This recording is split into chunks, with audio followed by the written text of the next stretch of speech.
Buenos días, buenas tardes, buenas noches. Les saludo aquí Daniel con mi compañero Cristian. Saludo, Cristian. ¿Qué tal, Daniel? ¿Qué tal a todos? ¿Qué tal? Ahora con un nuevo shot cultural que va desde la historia política del Ecuador, desde el 8 de diciembre de 1845 hasta 1875, en el que vamos a ver cómo se va desarrollando la historia política del Ecuador en estas 3 décadas, Daniel. Excelente. Bueno, nosotros tenemos una gama de presidentes, pero aquí ya luego vamos a ir descubriendo cuál es el presidente que toma el protagonismo. Algunos ya lo saben, pero vamos a recordarlo porque lo hemos visto en nuestros libros de historia como uno de los más destacados. Empezamos entonces con el presidente del 45. ¿Quién fue, Cristian? Sí, con una elección indirecta, Vicente Ramón Roca Rodríguez es nombrado presidente de la República desde el 8 de diciembre de 1845 al 14 de octubre de 1849. Un periodo completo. Es decir, seguimos con elecciones indirectas. Vicente Ramón Roca Rodríguez fue un guayaquileño nacido el 2 de septiembre de 1792, hijo del comandante Bernardo Roca y de Ignacia Rodríguez. Se educó en el hogar dentro de su familia.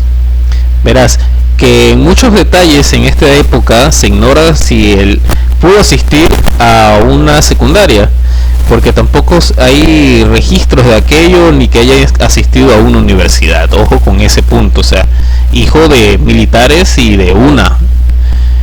¿Qué tenemos como aspectos positivos de su gobierno? Como aspectos positivos del gobierno de Roca tenemos que fue un gobernante muy sagaz y tolerante, formó un gabinete de personas competentes. Esto es muy difícil en la política de hoy en día. La capacidad de gestión tiene que venir dado por el equipo de trabajo con el que te ves rodeado, a la vez que respetó a la oposición, algo muy también diferente de encontrar en esta época. No atacó a la prensa, que fue su oposición, como el Surriago, que era conocido como el Ático, el Vengador, el Rebenque, que era el látigo recio de jinete, el Progresista, el Viejo Chihuahua, y Fray Francisco y el Padre Tarugo, pero obró apasionadamente en contra de los partidarios de Flores, y más cuando supo que el general se preparaba en Europa para una reconquista española. Es decir, fue tolerante con la oposición, pero no con la intentona de quien sería en nuestro primer shot cultural el gran protagonista Juan José Flores, que intentaba en este gobierno pues reconquistar para la corona española el territorio ecuatoriano. Mira tú qué cuestiones, ¿no? O sea, en 3 décadas de héroe a villano. Y bueno, aquí se puso los pantalones, así por así decirlo, le paró el carro a el presidente Roca. Bueno, en lo que se refiere a aspectos negativos, pues casi no tuvo, ¿no? Son cosas muy menores que pudieron haber existido en su momento, pero luego ya si nos vamos al tema de la coyuntura económica, que son un poco más de aspectos positivos, ya un poco más entrando en contexto, un detalle importante es que este presidente efectuó y fue de los gestores de la abolición de la esclavitud en el país.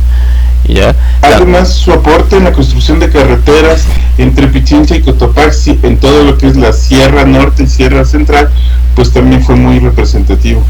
Incluso también impulsó los detalles de agricultura, más aún con la construcción de la carretera. Este tenía un macroproyecto básicamente, ya, para también se fue a la parte de judicial en la introducción de los jurados para que luego ya se pudieran llevar de mejor manera los juicios contra la gente. ¿Qué más teníamos? Además que se garantiza la propiedad intelectual al igual que la propiedad. Belleza. En lo que son temas de la coyuntura política, ya entrando a esa parte, tenía electores o miembros, tuvo a los miembros de la Cuarta Asamblea Constituyente, entre ellos, bueno, estaba Vicente Ramón Roca, con los 27 votos que obtuvo para poder ser presidente por elección indirecta, competía con José Joaquín de Olmedo, que solo consiguió 13 votos, con Diego Noboa, que era otro conservador, con 3 votos, y bueno, Modesto Larrea y Carrión, que viene participando de elecciones anteriores, que lo podemos ver en el show cultural anterior, con solo un voto. Efectivamente, y como mencionaste, pues los constituyentes de la cuarta Constitución pues fueron quienes eligieron al presidente Vicente Ramón Roca con 27 votos. ¿Qué decía la Constitución de Cuenca? Decía que es ciudadano el que sabe leer y escribir, que tenga 21 años de edad y posee una propiedad de 500 pesos o una renta determinada. La religión católica es única en el Ecuador, se garantizó la propiedad intelectual y se estableció que nadie nace esclavo en la República, pero que se puede introducir en esta condición sin quedar libre.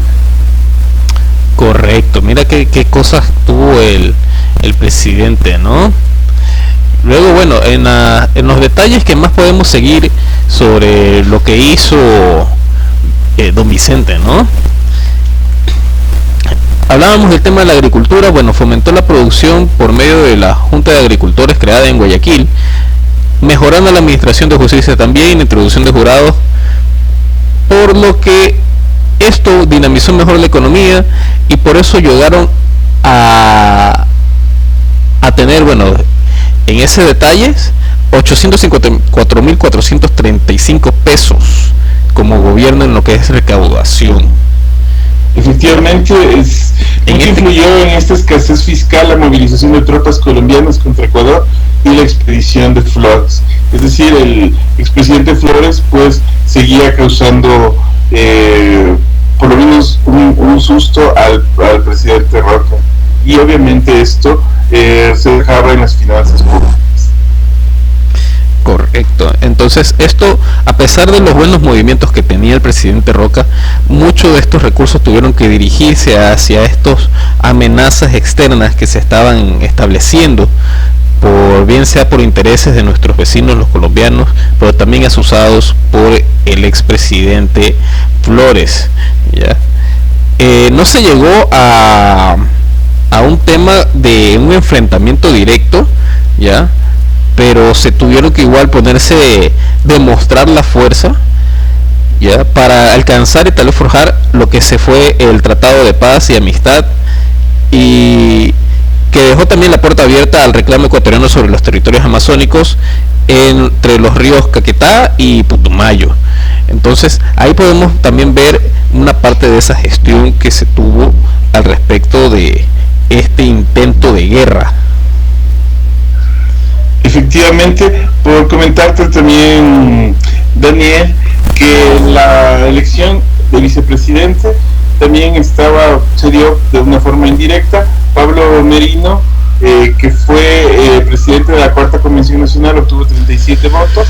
José Joaquín Olmedo, liberal, que fue vicepresidente de la República entre 1830 y 1831, tuvo un voto. Modesto Larrea y Carrión, que fue vicepresidente de la República entre el 30 y 34, tuvo un voto, y Diego Noboa tuvo un voto. Es decir, el binomio presidencial que se elegía de una forma independiente del presidente, pues fue Pablo Merino, liberal, con 37 votos. Mira tú, ese tipo de elecciones en ese momento, bueno, como no se le tenía constituido lo que son ahorita los representantes por territorios a un nivel más alto, se los escogía de esa manera el vicepresidente también por el tipo de coyuntura política que se tenía hasta ese entonces, y bueno, y eso lo dictaba la constitución de ese momento. ¿Qué tenemos también en lo que se detalla en el campo internacional? ¿Ya? Como siempre en estas épocas tuvimos detalles, guerras e intentos de guerras. En este caso el presidente Roca tuvo que enfrentar la tentativa de guerra por parte de Nueva Granada, ¿ya?, porque decían de que los marxistas pudieran intentar recuperar el territorio del Cauca. Y bueno, lo que se determinó con este problema es el Tratado de Santa Rosa y el Protocolo Larrea de Marín, en donde ya se pudieron establecer ya alineamientos claros sobre una paz un poco más duradera. ¿Ya? ¿Qué tuvimos también con el tema económico, Cristian, en esa parte?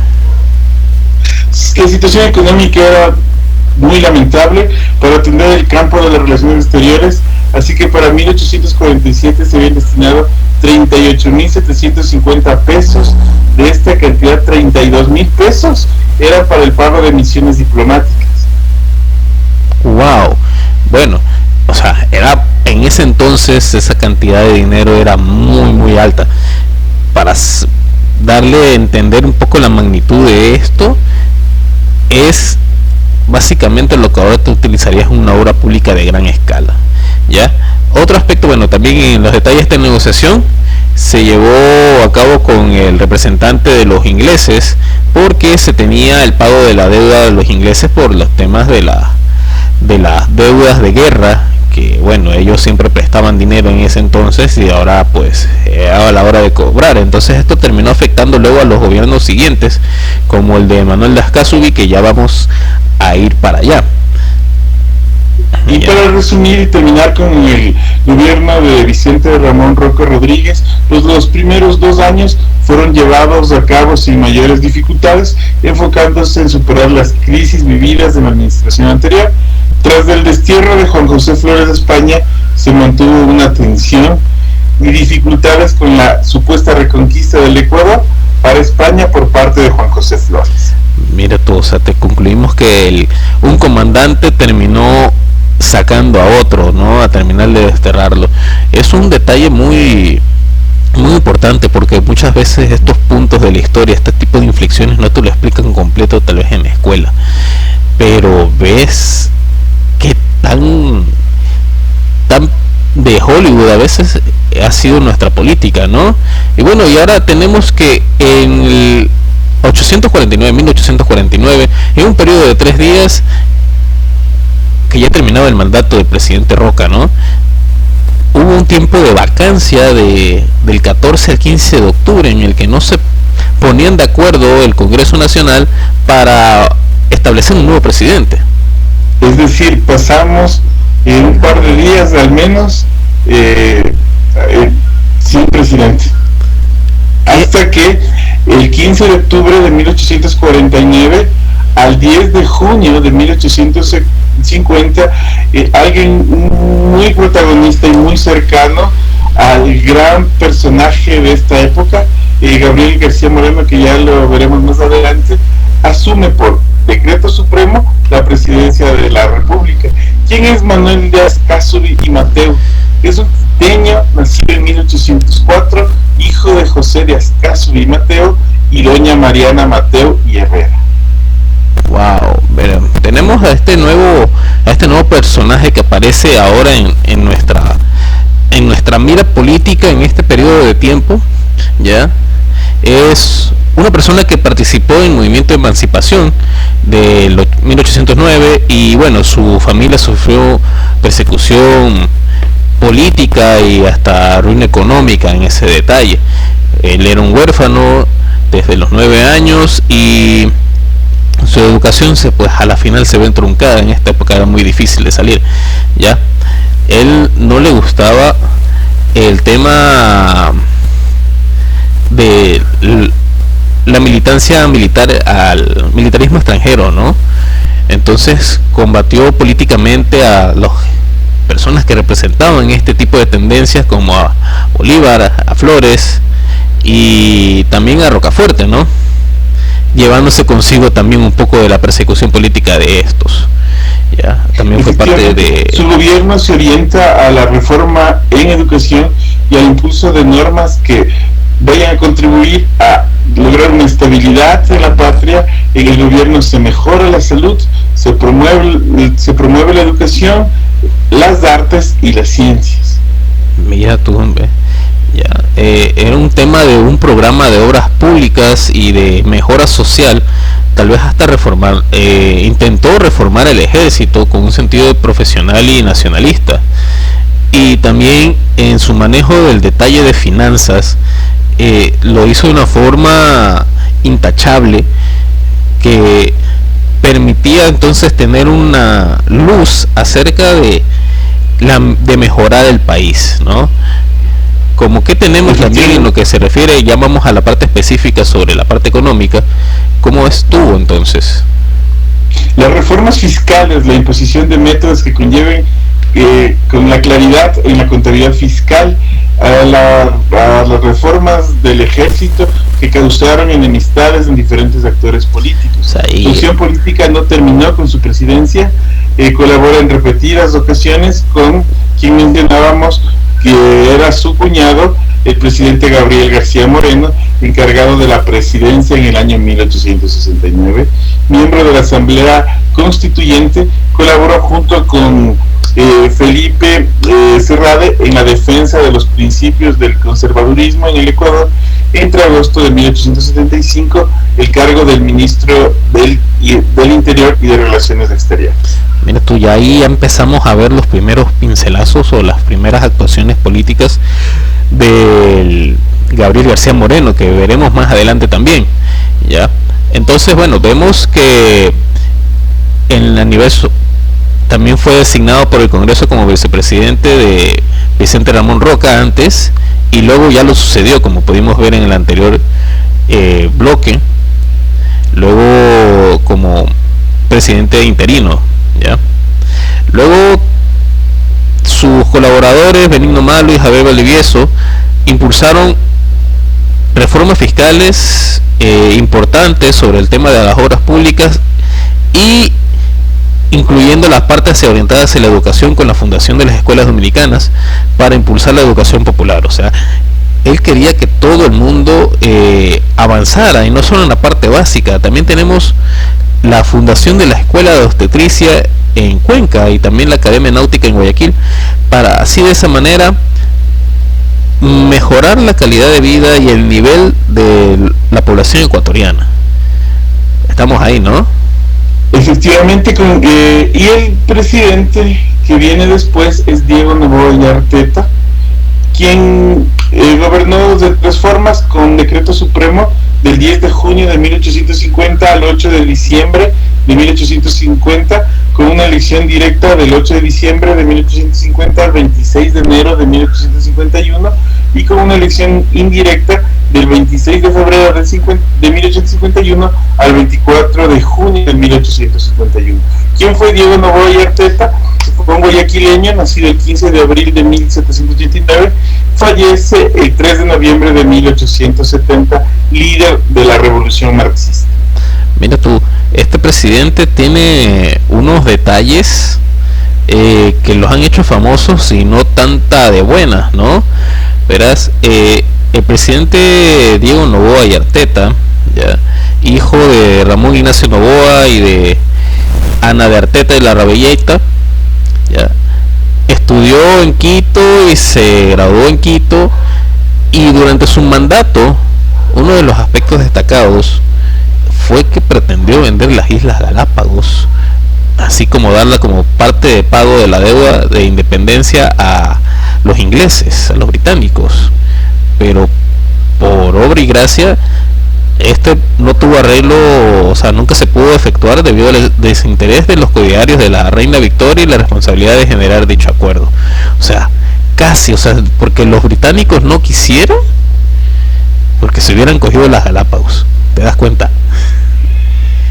Sin embargo, este gobierno gozó de buenos ingresos, pero tenía un carácter muy débil, que permitió el ingreso de los sacerdotes jesuitas que habían sido expulsados de Colombia por el gobierno del general José Hilario López, que tenía ideas liberales.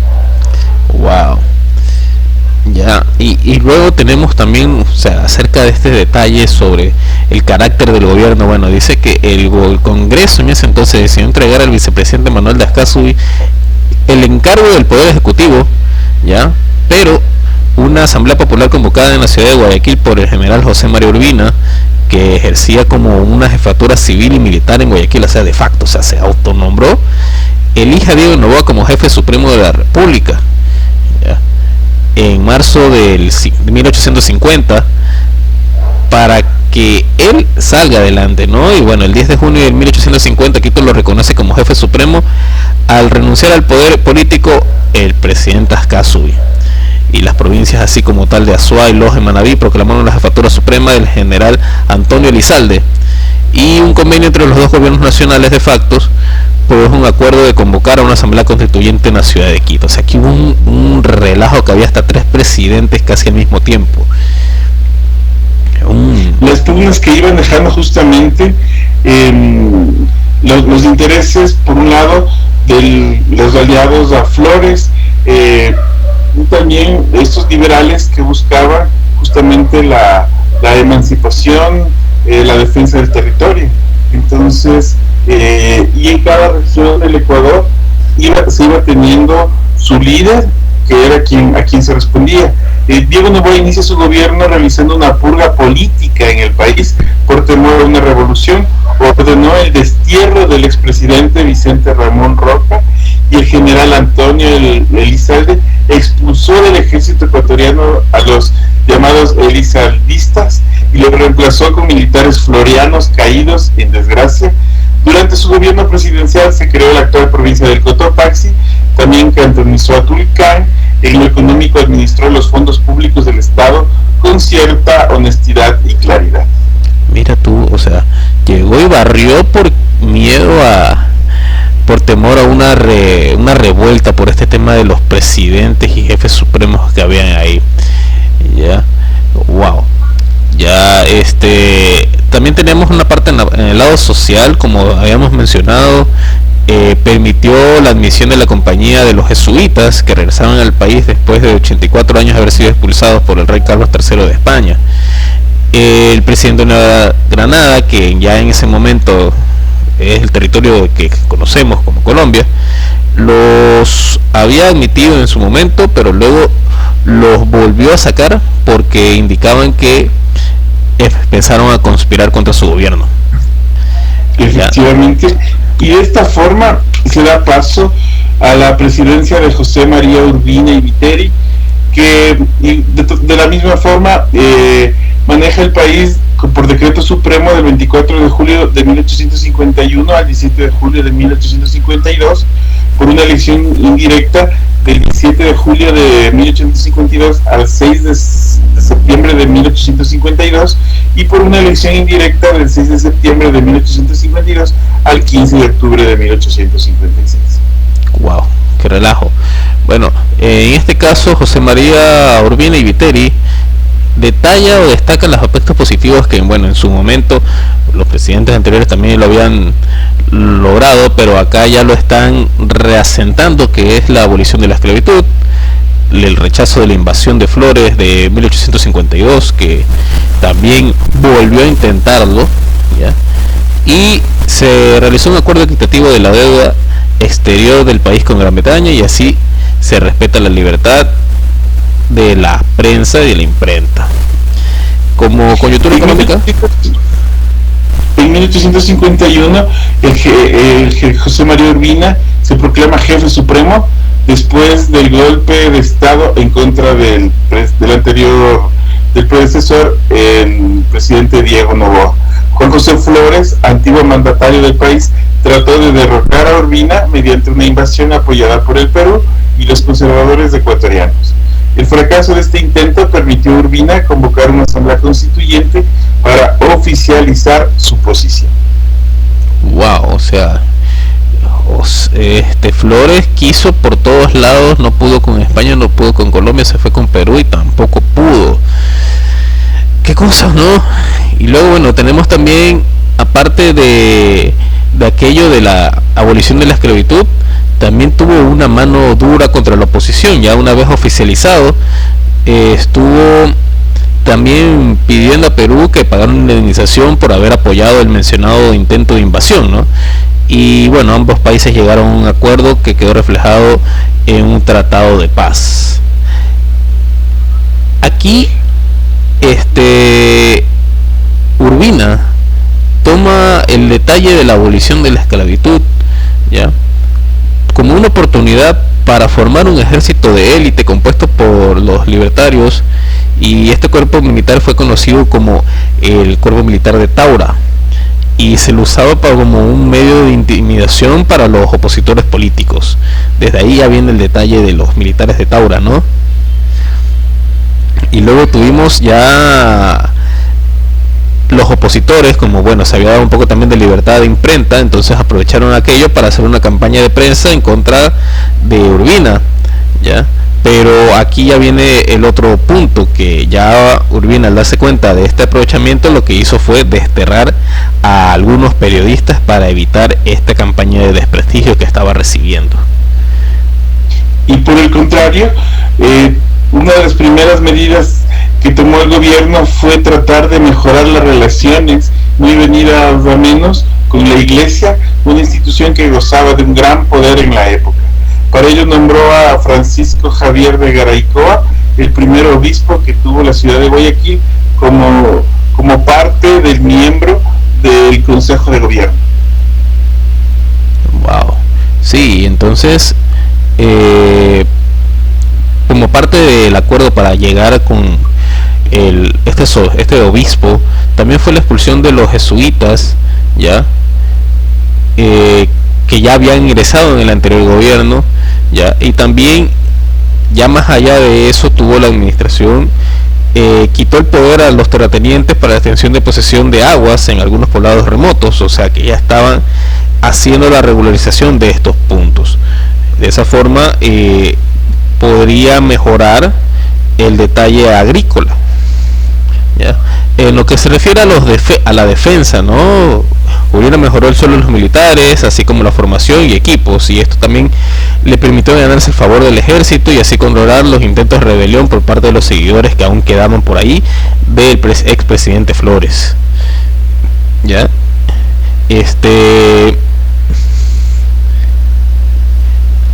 Aunque luego de esta época, Daniel, aparece ya la primera elección censitaria, es decir, ya no es una elección indirecta como tal, y que se da justamente para que asuma el poder Francisco Robles de García. ¿Quién es Francisco Robles de García? Es el presidente del 15 de octubre de 1856 al 17 de septiembre de 1859. Es un guayaquileño nacido el 5 de mayo de 1811, que ingresó a los 12 años a la Escuela Náutica de Guayaquil. Estuvo en contacto con el general Urbina en los derrocamientos de los presidentes Manuel Ascasubi entre 1849 y 1850 y Diego Noboa y Arpeta entre 1850 y 1851. Wow. Mira que el detalle con este presidente es que tienen siempre una visión contraria a su predecesor. Ya podemos ver que fue ministro de la guerra entre 1851 y 1856 junto con el presidente Urbina, pero bueno, controlaba el poder él, pero también llevó a cabo una política militarista anticlerical y nacionalista.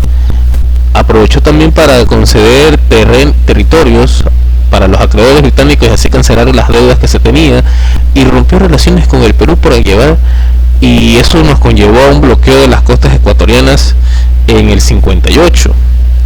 Entonces el detalle de esto es que vemos los cambios radicales que aparecían y que a muchos opositores y hasta a veces coidearios no lo tomaban muy bien, ¿no? Y luego vemos también lo que siguió de aquello, Cristian. Efectivamente, y te hablaba, Daniel, de la primera elección censitaria y con una demografía electoral que ya no era ni la asamblea constituyente, decía la constitución que iba a nombrar al presidente y con la constitución que gobernaba el presidente de turno, sino que aquí ya se cuenta con una demografía electoral de casi un poquito más de 1 millón de personas, con 861 votantes, que eligieron entre los candidatos a Francisco Robles por el partido oficialista, que obtuvo 514 votos, contra los liberales disidentes Manuel Gómez de la Torre, que obtuvo 292 votos, Manuel Bustamante, que tuvo 37 votos, y Francisco Aguirre Abad, que obtuvo 9 votos, y otros 9 votos pues fueron para otras personas. Robles asume el cargo de presidente de la República el 15 de octubre de 1856. Wow, mira tú, esa primera votaciones. Bueno, a pesar de que éramos más de 1 millón, solo podían votar 861 por los que se consideraban ciudadanos según la Constitución en ese entonces. Y aparte, pues solo votaban los varones. Entonces, bueno, tenemos algunos aspectos destacados en lo que se refiere a lo que pasó durante la presidencia del presidente Robles. Uno de ellos fue en el aspecto educativo. ¿Qué tuvimos ahí, Cristian? Se da un impulso precisamente al tema de la educación, aparte que se dispone que la defensa jurídica de las personas pobres, los agentes fiscales deben defender gratuitamente a los indígenas del interior, sobre todo después del terremoto que azotó a Quito en marzo de 1859.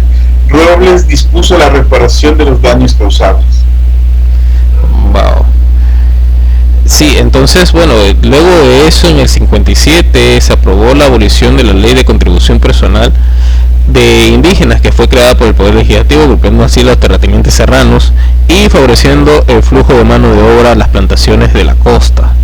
Los hacendados de la Sierra Norte se mostraban descontentos por este tipo de cambio, porque así había una migración de la gente que se dirigía hacia la parte de la costa por mejores tratos y mejores ingresos. ¿Ya? Los acuerdos sobre los intereses diferidos con los ingleses pues iba a constituir el detonante de una crisis que sucedió en el 59, y eso marcaría el principio del fin de Robles a nivel económico. Y el aparecimiento de quien para mi gusto podría ser considerado como el gran protagonista de nuestro segundo shot cultural, que es Gabriel García Moreno, que se da un retroceso en cuanto a la elección, porque gobierna al país por un decreto supremo del 17 de septiembre de 1859 al 10 de enero de 1861, por una elección indirecta del 10 de enero de 1861 al 2 de marzo de 1861, y por una elección indirecta del 2 de marzo de 1861 al 31 de agosto de 1865. En este marco, como integrante fue del triunvirato que mencionábamos del gobierno de Quito, que García Moreno gestionó a finales de 1859 ante Émile Trinité, el encargado de negocios de Francia en Ecuador, y ante la diplomacia española poner la república bajo la protección de las monarquías católicas. Es decir, buscaba un proteccionismo francés. Mira tú, casi somos un protectorado de ultramar. Efectivamente. Verás. Y luego, bueno, tuvimos los detalles de la Asamblea Constituyente, otra vez, que se instala en Quito el 10 de enero del 61, bueno, 1861, convocada por García Moreno en su calidad de jefe supremo, ¿no? Y en sus delegaciones no pudo intervenir y tuvo que permanecerse en Guayaquil, ¿no? Puesto que dicha provincia requería una reorganización política, porque tuvimos el detalle importantísimo de 1859-1860, la guerra civil ecuatoriana, que sucedió en su parte más álgida el 24 de septiembre del 60. Entonces, por ese motivo, García Moreno no se podía mover de Guayaquil, y de esa manera debía de delegar sus funciones y que la asamblea discuta las cosas sin su presencia. Entonces, aquí la Asamblea Nacional lo consideró capaz de dirigir el país durante las revoluciones planificadas por el anterior presidente Urbina, y de posibles invasiones de los dos países vecinos, Perú y Colombia. De esa manera, por eso llegó a ese grado de elecciones indirectas que ya se mencionaron. Luego, ¿a quién tuvimos? Emerge también la segunda presidencia por elección censitaria, que es de Jerónimo Carrión Palacio, del 1 de septiembre de 1805 al 6 de noviembre de 1807 fue su gobierno. ¿Quién fue Jerónimo Carrión? fue hijo de José Benigno Carrión y María Josefa Palacios. Realizó sus estudios en la ciudad de Loja, en Cuenca y Quito. Llegó a obtener el título de doctor en jurisprudencia luego del triunfo de la revolución marxista, que en 1845 puso fin a la dominación del general Juan José Flores. Ingresa a la vida política. En este periodo asistió como diputado a la Convención Nacional de 1845, que se reunió en Cuenca, obteniendo celebridad por sus acertadas intervenciones. Mira tú, verás, es que hay un detalle con el presidente Jerónimo Carrión Palacios, ¿no?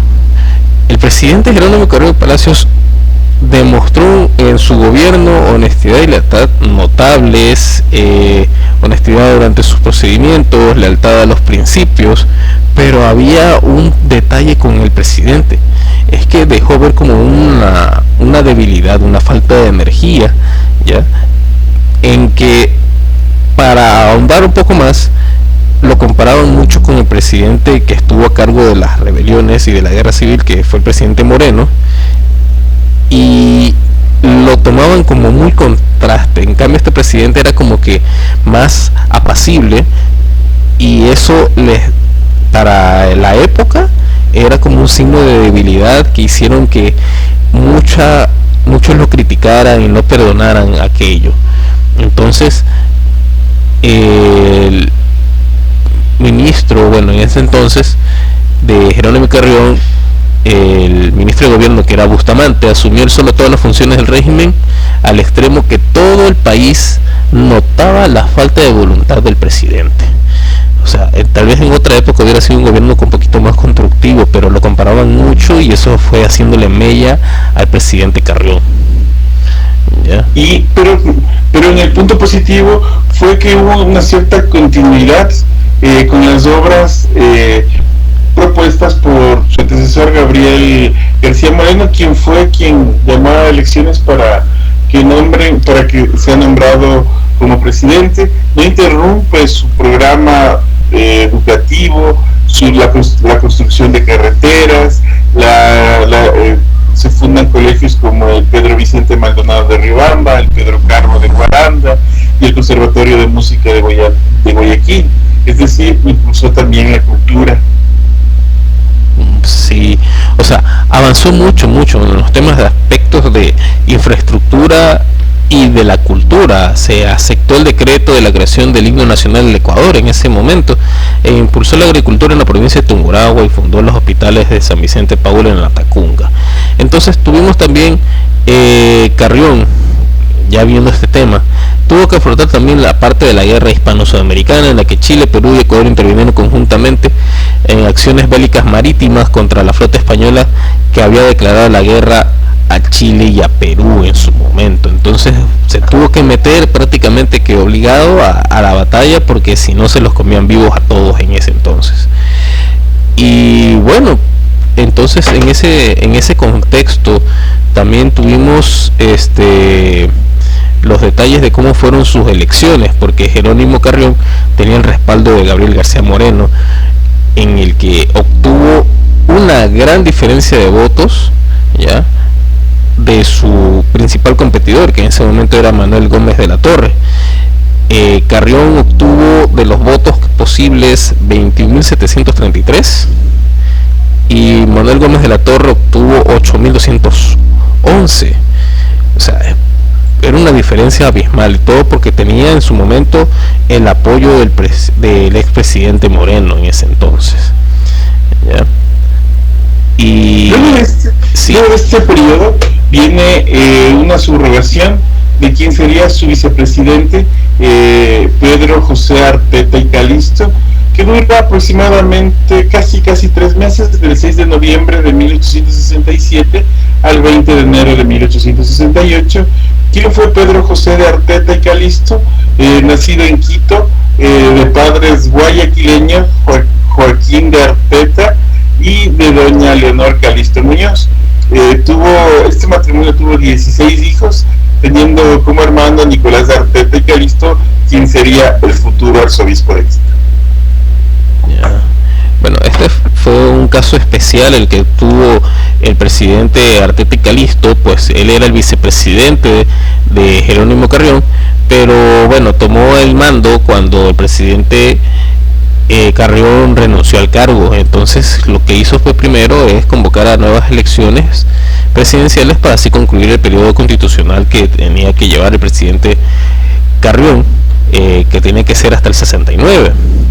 ¿Ya? Y bueno, continuó el cargo de vicepresidente para el nuevo presidente elegido, Javier Espinosa Espinosa, que ya lo vamos a ver más adelante, hasta el golpe de estado que sucedió con el otro presidente, que ya lo vamos a revisar. Efectivamente, se da Javier Espinosa, y Espinosa asume la primera magistratura el 20 de enero de 1868 hasta el 16 de enero de 1869, es decir, es casi que no completó el año. ¿Quién era Javier Espinosa y Espinosa? Pues un quiteño, nacido en 1815 y fallecido en Quito también el 4 de septiembre de 1870. Fue un hombre de grandes dotes morales, tanto en su vida privada como en la vida pública, austero y de mucho prodigio, perteneció a una distinguida familia de la capital. Como profesional fue excelente abogado, aunque a la postre le faltaron dotes de gobernante. En su época, para ofrecer el sufragio como ciudadano, se necesitaba saber leer y escribir y tener al menos 21 años de edad, agregando la condición de ser católico. Se limitaban a su vez las libertades de pensamiento, de palabra y de asociación. El presidente tenía atribuciones para apresar ciudadanos, ordenar allanamientos, confinamientos, es decir, todo aquello que a juicio del gobernante atente contra el orden público. Mira tú todo ese detalle que tenía el presidente Espinosa Espinosa. Pero también tuvo mucha colaboración de figuras importantes de la época en su gobierno, porque estuvo los doctores Camilo Ponzi y Julio Castro, y bueno, a pesar de haber sido elegido gracias al respaldo de García Moreno en su momento, ya durante su gobierno obró con una independencia total y apego a la ley, respetando así las libertades y evitando todo tipo de persecución y represión política. Se propuso como tal un programa, una meta en su corto periodo de gobierno que tenía, era la reconciliación de los enfrentados partidos de conservadores y liberales. Y bueno, esta independencia que tenía, o sea, más soltura que tenía el presidente, disgustó a García Moreno, porque para él creía que favorecía a los seguidores de María Urbina, que era su gran enemigo de toda la vida. Pero esta actitud que tenía el expresidente García Moreno no le preocupaba mucho a Espinosa, porque él estaba convencido de que estaba perdiendo popularidad en ese entonces el expresidente. Y bueno, de ahí tenemos la convocatoria a las elecciones presidenciales. Cuéntame un poco, Cristian. Sí, efectivamente, Gabriel García Moreno asume el poder como por decreto supremo el 16 de enero de 1869 hasta el 16 de mayo del mismo año. Es elegido, pero no asume el poder, pues el 16 de enero de 1869 Gabriel García Moreno lidera el derrocamiento del presidente Javier Espinosa y Espinosa, que fue quien él mismo le puso, ¿no? Pero al permanecer neutral en muchas posiciones, pues es el propio García Moreno quien lidera el derrocamiento, y fue declarado por una junta de notables presidente interino, y Ascasubi, su cuñado, Manuel Ascasubi, su cuñado, que ya fue presidente a inicios de 1850, pues lo nombra vicepresidente interino, y este periodo, como lo mencionaba, pues dura entre el 16 de enero de 1869 al 16 de mayo de 1869. Y ahí vemos entonces el siguiente periodo que tuvo el presidente Manuel de Ascasubi, que bueno, gobernó del 16 de mayo del 1869 hasta el 10 de agosto de ese mismo año. Tenía que en su gobierno se enfocó principalmente en la legalización de los actos realizados por el gobierno, por García Moreno durante su gobierno de facto, y en la promulgación de leyes de transformaciones estatales establecidas por la Asamblea Constituyente, comenzando a construir el Estado bajo las normas de la Carta Negra, además de coordinar el retorno de García Moreno a la presidencia y asegurar su elección como presidente constitucional, realizándolo al darle el cargo de ministro de Hacienda durante su gobierno. O sea, García Moreno en todo este periodo de tiempo se está moviendo entre bastidores para asegurar un correcto retorno a la presidencia de una forma más oficial, ¿no? Y nuevamente es a través de su cuñado, Manuel Ascasubi, quien lo lograría, y él convoca a una asamblea constituyente con la intención de restablecer el orden constitucional, prometiendo que no aceptaría ser presidente nuevamente. Pero a pesar de esto, la asamblea de la mayoría conservadora ratifica a Gabriel García Moreno como presidente interino y a Manuel Ascasubi como vicepresidente interino, pero García Moreno no acepta el cargo, por lo que la asamblea constituyente le nombra a Manuel Ascasubi como el presidente constitucional de forma interina. Y por eso ahí viene el gran detalle, y llegamos a la parte ya más álgida de toda la historia, con podremos decir, el protagonista de este shock cultural, que es Gabriel García Moreno, electo por elecciones indirectas el 10 de agosto de 1869, en un periodo presidencial que estuvo hasta el 6 de agosto de 1875, o sea, estuvo casi a días de 6 años de presidencia, ¿ya? Y bueno, contábamos en la anterior parte que después de haber finalizado la guerra civil ecuatoriana que se dio a cabo en 1859-1860 en la batalla de Guayaquil, Gabriel García Moreno es reconocido por todo el país como el jefe supremo de la República y convocó a una nueva asamblea constituyente en Quito para restaurar el orden jurídico en el país, siendo designado presidente interino, y luego, al finalizar la asamblea constituyente, su trabajo se ha llamado presidente constitucional.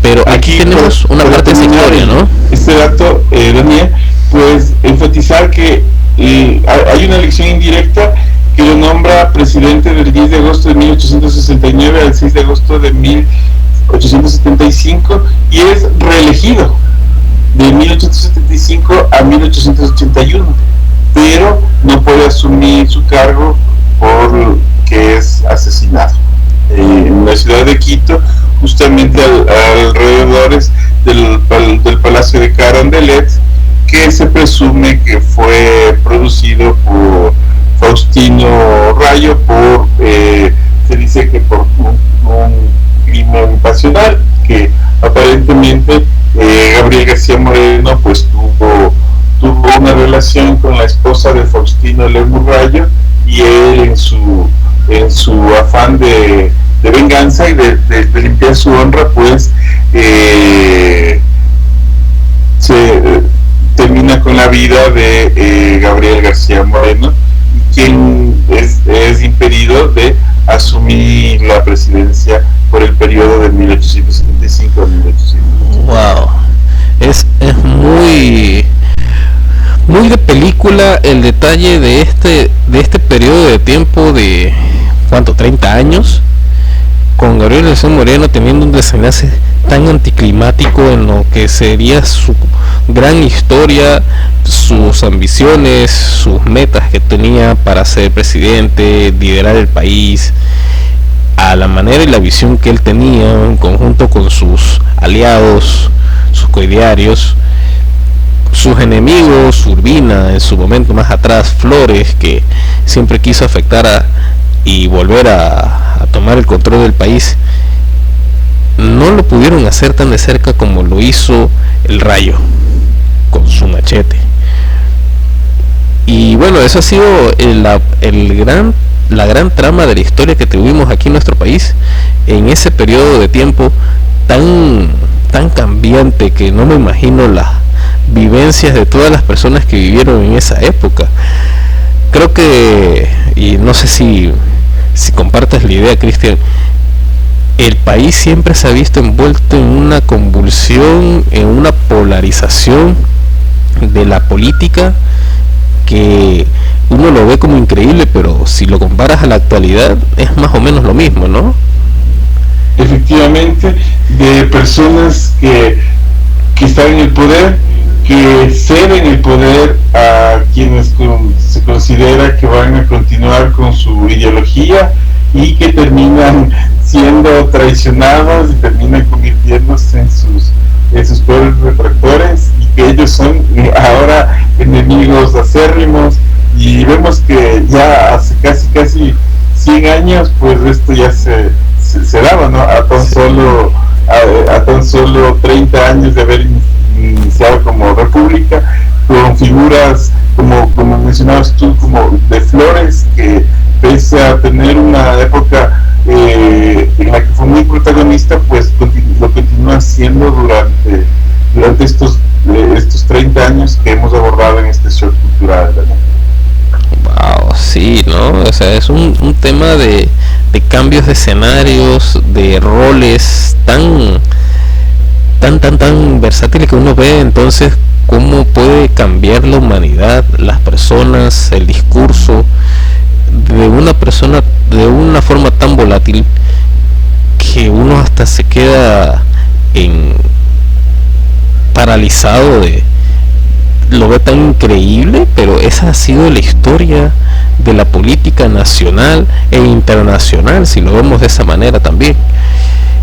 Pero así se escriben los libros. Muchos países tienen una historia muy tranquila, muy calmada, en el que apenas y cuentan con páginas nada más que puedes contar con los dedos de tus manos cómo ha sido la historia de su país. Pero nosotros tenemos para hacer una saga que nosotros la hemos llamado Shot Cultural, y esperamos que ustedes puedan seguir escuchándonos, viéndonos, leyéndonos de donde quieran que estén.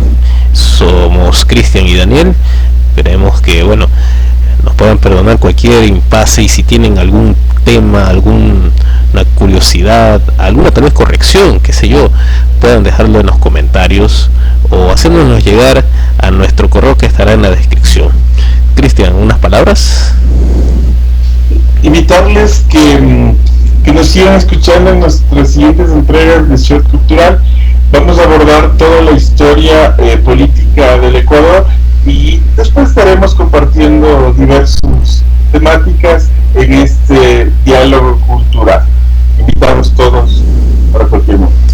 Bueno, entonces Cristian, esto ha sido todo por hoy en este día, tarde, noche que nos has estado escuchando. Muchas gracias por regalarnos esos minutos de tu tiempo. Yo sé que tal vez estabas haciendo algo mientras estábamos escuchándonos. Nos ha gustado mucho hacerte compañía en este periodo de tiempo. Nos veremos en una próxima vez. Chau, chau.